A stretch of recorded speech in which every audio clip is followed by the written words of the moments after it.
안녕하세요. 오늘은 마태복음 13장 31절 32절 말씀을 같이 나누도록 하겠습니다.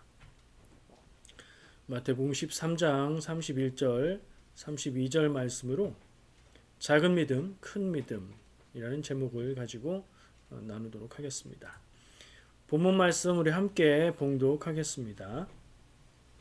또 비유를 들어 이르시되 천국은 마치 사람이 자기 밭에 갖다 심은 겨자씨 하나를 같으니 이는 모든 씨보다 작은 것이로되 자란 후에는 풀보다 커서 나무가 되매 공중의 새들이 와서 그 가지에 깃들이느니라. 아멘.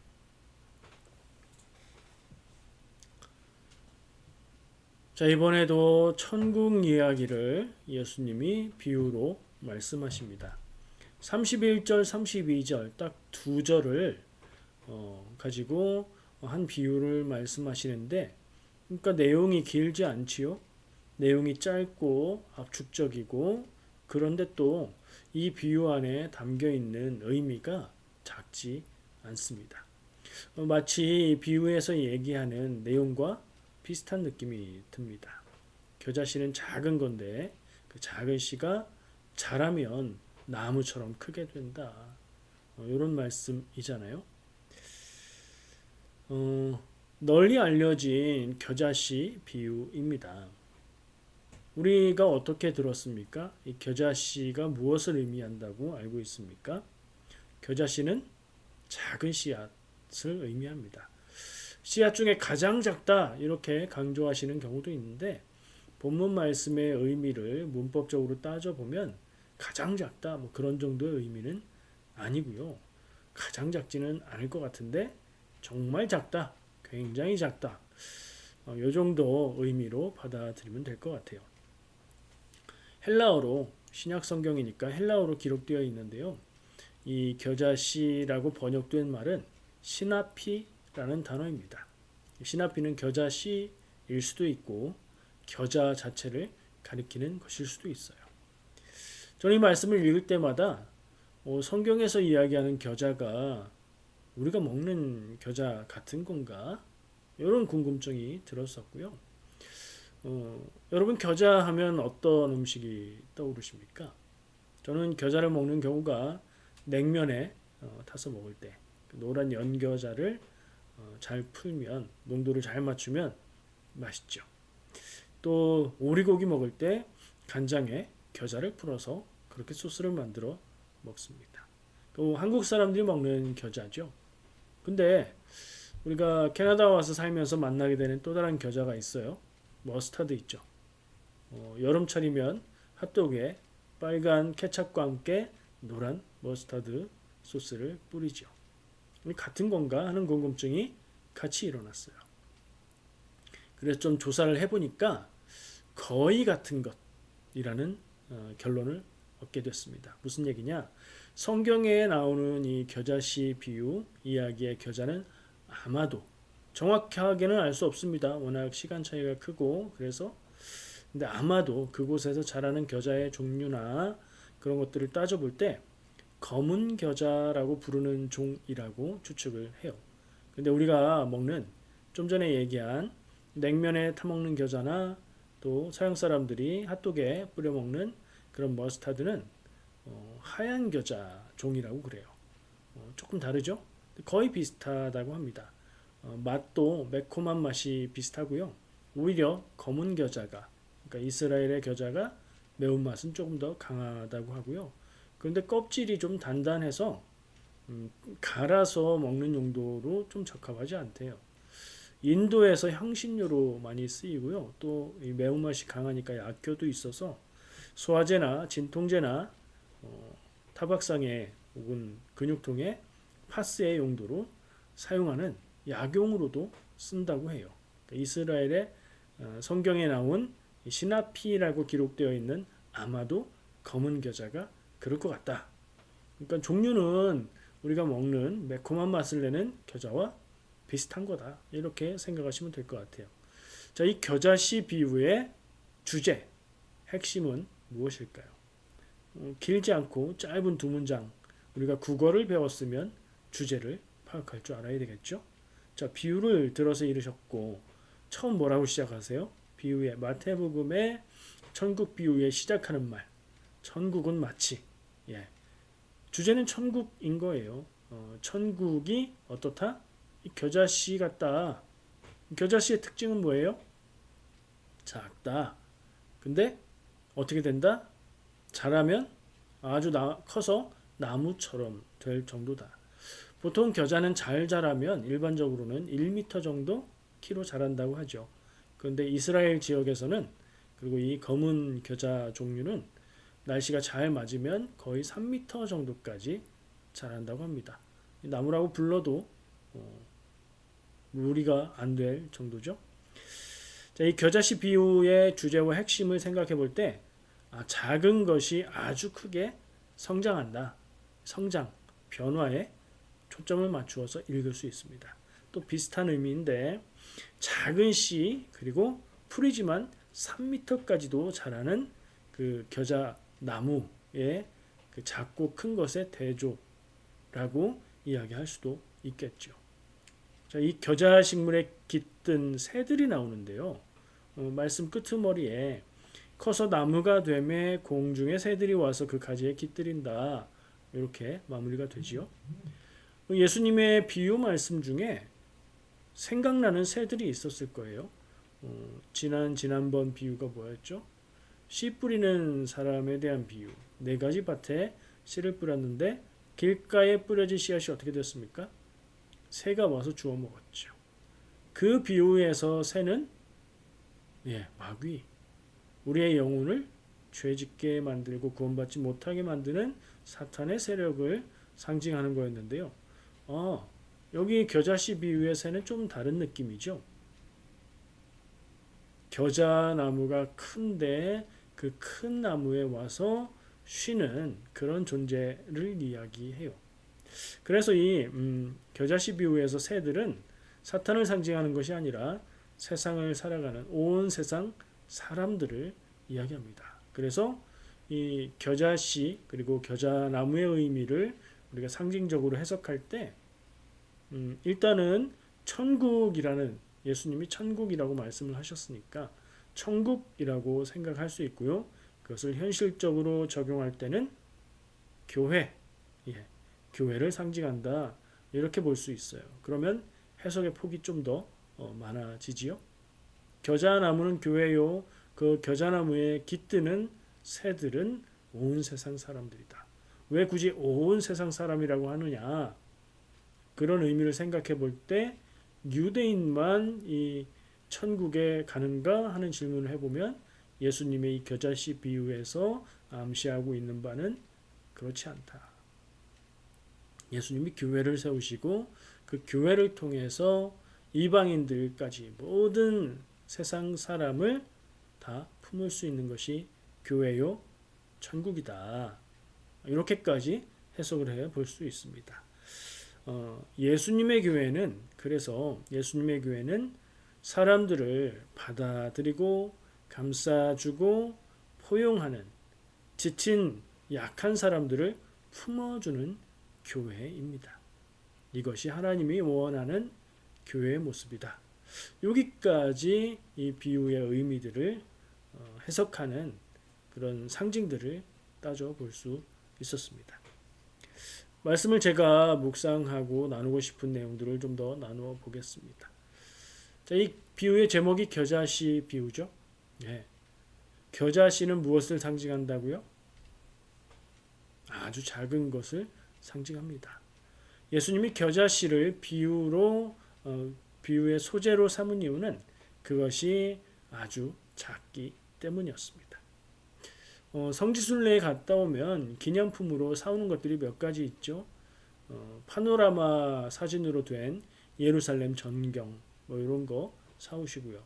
또 인기 있는 것 중에 하나가 겨자씨입니다. 이스라엘에서 그 지역의 겨자씨를 상품으로 판매를 하는데요. 코팅해서 판매를 하는 걸 봤어요. 제가 갔다 온 건 아니고 성지순례에 다녀오신 분이 한번 보라고 가지고 와서 보여주셨어요. 제가 보니까 정말 작더라고요. 보이긴 보입니다. 안 보일 정도는 아닌데 크기를 어떻게 비유할까요? 잔디씨 보셨나요? 잔디씨? 잔디씨보다 훨씬 작습니다. 그리고 우리가 익숙한 크기로 생각하면 깨, 참깨든 들깨든 깨보다도 훨씬 작습니다. 제 느낌에는 아주 곱게 간 것 말고 약간 굵게 갈린 후춧가루 그 정도 크기로 느껴졌습니다. 자, 그 정도 크기라면 사람이 보기에 야, 이건 씨 중에서도 참 작다 이렇게 말할 수 있겠죠? 이것은 사람이 보기에 작은 것이라고 말할 수 있습니다. 그냥 보기에 작은 것이라고 말해도 되는데 저는 의도를 가지고 사람이 보기에 작은 것이라고 이야기합니다. 왜죠? 사람 말고 또 다른 시각이 있기 때문입니다. 사람이 사람을 볼 때에 누군가를 이렇게 알아본다 이런 표현을 쓰는데요. 뛰어난 지도자, 뛰어난 스승은 어리고 작은 모습, 연약한 모습 속에서도 크게 될 가능성을 가진 인물을 보고 키워낼 수 있는 사람이겠죠. 겉으로 볼 때는 어린아이고 어린아이니까 뛰어난 자질을 가져봐야 얼마나 차이가 나겠습니까? 그러나 그 모습, 그 가능성을 알아보는 사람은 그 아이를 작게 보지 않겠지요. 자, 이 겨자씨 비유는 천국을 말하는 것이고요. 현실적으로 적용해 볼 때는 예수님 당시에 예수님의 제자들의 공동체에 비유해 볼 수 있고요. 또 한 비유를 더 할 수 있는데 적용을 해 볼 수 있는데 초기에 초대교회로 적용을 해 볼 수 있습니다. 아직 미약하고 아직 작고 아직 세상에 영향을 미치지 못하던 그 모습을 생각해 볼 수 있는 거죠. 또 한 가지 우리 개인에게 나에게 직접 현실적인 비유를 해볼 수 있는데요. 작은 것 무엇이 있을까요? 우리의 믿음, 우리의 기도, 우리의 선행, 내가 결단하고 행하는 믿음의 행동들, 그러나 굉장하지는 않아요. 작은 기도와 믿음과 선행과 믿음의 행동들을 오늘 말씀에서 예수님이 비유로 상징으로 전하고 있는 겨자씨와 같다 이렇게 생각하고 적용해 볼 수 있습니다. 때로는 너무 작은 것 같고 영향력이 없어 보여서 스스로도 이게 무슨 의미가 있나 하는 생각이 들 때도 있는 그런 것들을 생각해 보시기 바랍니다. 하지만 하나님의 뜻 안에 있다면 그 작아 보이는 것들이 의미가 있을까요? 없을까요? 하나님이 그것을 사용하시면 큰 변화를 일으킬 수 있다. 이것이 오늘 비유가 전하는 적용점 중에 하나일 수 있습니다. 사람은요, 눈으로 보기에 작은 겨자씨만을 생각하게 됩니다. 그런데 예수님은 이 비유를 통해서 겨자씨 안에는 3m에 달하는 나무와도 같은 그런 겨자 나무가 들어있다. 그것을 볼 수 있다. 이렇게 말씀하시는 겁니다. 사람의 눈에 보이는 건 겨자씨일 뿐이지만 그것이 심겨져서 생명력으로 인해서 자라고 크게 될 때는 정말 비교할 수 없는 크기로 자랄 수 있다는 사실을 우리는 기억해야 되고요. 우리가 어떤 일을 보든 어떤 사람을 보든 어떤 물건을 보든 우리 눈에 보이는 대로 사람의 상식대로 사람의 경험으로 판단을 하게 되지요. 그러나 우리는 믿는 사람으로 그게 다라고 생각하면 안 될 줄 믿습니다. 무슨 얘기죠? 사람이 눈으로 보고 판단하는 객관적인 시각이 있는 반면 하나님의 눈으로 보시는 또 다른 시각이 있다는 거죠. 우리는 그래서 어떤 일들, 사람, 물건들을 바라볼 때에 판단을 여러 가지로 해야 됩니다. 일반적이고 객관적인 판단도 필요하지만 하나님이 보시기에는 어떨까? 이 일을 하나님의 눈으로 바라본다면 어떤 의미가 있는 걸까? 하는 생각을 우리 마음에 늘 품을 필요가 있습니다. 좋은 질문이 좋은 답을 찾게 한다 말하죠. 늘 하나님의 관점을 한 번 더 생각할 수 있으면 믿음의 신앙의 관점을 가질 수 있을 줄 믿습니다. 자, 하나님이 무엇을 보신다면 어떻게 보실까요? 지금의 모습만 보실까요? 시간을 초월하신 하나님은 앞으로 어떻게 될 것인지를 그 가능성을 다 보시면서 하나님의 일을 계획하실 겁니다. 하나님은 그렇게 구원의 일, 천국의 일을 계획하신 겁니다. 사람은 겉으로 드러나는 외모, 사람의 상식 수준의 모습만 보지요. 하나님은 중심을 보신다 성경은 전합니다. 그 중심이라는 말 표현 속에는 정말 작은 씨라는 겉모습에서 3m까지 자라게 되는 가능성까지도 볼 수 있는 그것도 들어있지 않을까 생각해 봅니다. 농사를 짓지 않는 보통 사람, 겨자씨를 본 적이 없는 사람은 겨자씨를 보고 이거 참 조그만데 이게 뭐지? 이렇게 생각하겠지요. 그러나 겨자를 가지고 농사를 지어본 경험이 있는 농부라면 그것을 보고 야, 이 정말 작은 겨자씨지만 이걸 심으면 크게 자랄 수 있지. 혹은 식물학자라면 얼마나 크게 자라는지를 알 수 있겠죠. 하나님 나라의 일은 사람이 보기에는 작게 시작하지만 결국에 커져서 나무가 되고 모든 민족을 품게 되는 그런 특징을 가지고 있습니다. 오늘 이 짧은 비유, 겨자씨 비유는 천국의 속성을 그렇게 전하고 있는 겁니다. 성경이 보여주는 하나님은 사람이 보기에 작은 것을 통해서 하나님의 큰 계획을 이루시는 분입니다. 예를 들어 볼까요? 성경 속에서 예를 찾아볼 수 있습니다. 찾아보니까 너무 많은데 한 두 개만 얘기해 보면, 자, 모세의 지팡이 기억하십니까? 모세가 목자로 쓰고 짚고 다니던, 때로는 무기가 되었던 지팡이 있죠.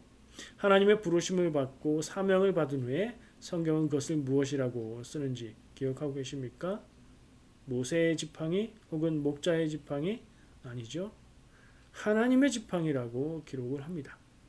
자, 모세가 하나님의 부름을 받고 사명자로 사명을 감당하는 길에 나섰을 때에 그 모세가 사용하는 지팡이는 하나님의 지팡이가 된 것입니다.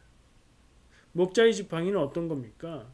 이거 어디서 특별하게 제작해서 판매하는 건가요? 아니에요.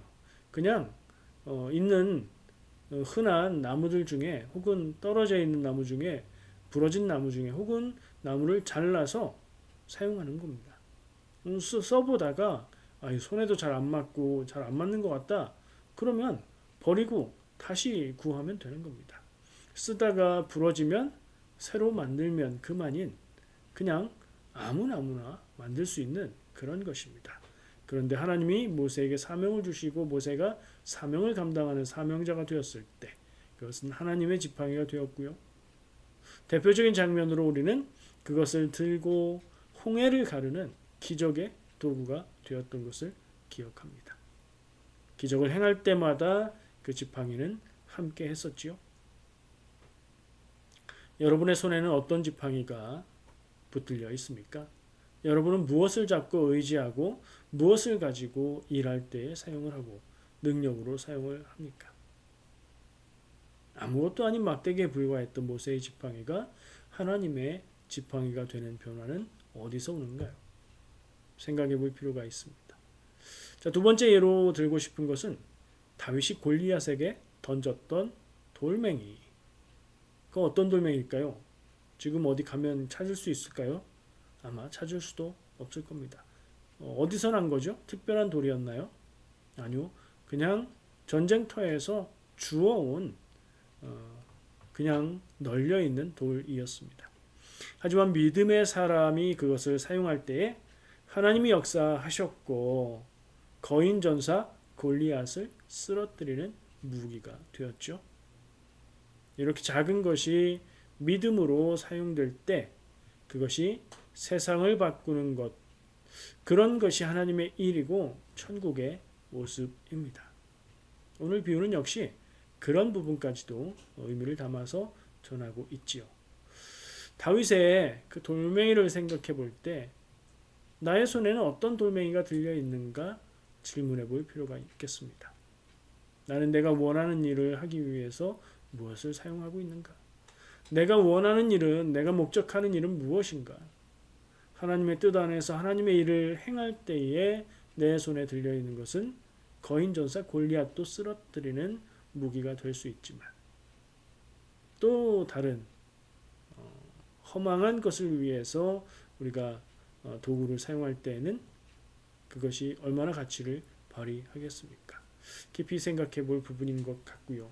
스스로 질문해 보고 나는 무엇을 붙잡고 무엇을 들고 있나 답을 해볼 필요가 있습니다. 저는 이 말씀을 묵상하고 말씀을 준비하면서 믿음이 무엇인가 하는 질문을 해보게 되었습니다. 여러분, 믿음이 무엇입니까? 믿음은 복음을 믿는 거다. 예, 뭐 말씀을 통해서 성경을 통해서 배운 정답 같은 그런 말 말고 믿음이 무엇인가? 때때로 다르게 우리가 생각하고 적용해 볼 필요도 있습니다. 오늘 말씀과 연결해서 볼 때 믿음은 무엇이겠습니까? 믿음은 보는 것입니다. 무엇을요? 겉모습만 보는 것이 아니라 하나님이 이루실 일을 바라볼 수 있는 눈이 믿음이라고 생각해 봅니다. 히브리서에서 전하는 믿음의 실체도 그런 것과 통하는 것 같습니다. 하나님의 계획 속에서 그 의미를 보는 눈, 그것이 믿음이라는 생각을 해보았습니다. 사람의 눈에는 겨자씨는 아주 작은 거지요. 믿음의 눈으로 겨자씨를 보면 그것은 풀이지만 3m까지 자라서 나무라고까지 부를 만한 것이고 온 세상을 품는 하나님 나라라고 볼 수 있습니다. 겨자씨 안에서 그 나무를 보는 것이 믿음의 눈입니다. 믿음의 사람은 무엇을 봅니까? 하나님은 중심을 보시고 사람은 외모를 본다 했죠. 사람은 현실을 보고 하나님은 비전을 주십니다. 그때 하나님의 일을 바라보고 작아 보이는 것에 담긴 큰 크기를 볼 수 있는 사람이 믿음의 사람입니다. 여러분의 눈에 하나님의 계획이 보이기를 축복합니다. 우리의 기도, 나의 작은 순종, 작은 섬김을 가볍게 여기지 마십시오. 하나님의 나라가 거기에서 시작할 줄 믿습니다. 믿음이란 사람의 눈에 작은 것을 하나님의 눈으로 보아서 그 크기를 볼 수 있는 능력이지요. 믿음의 사람, 내 인생에서 하나님의 일하심을 보는 비저너리 되시기를 축복합니다. 기도하겠습니다.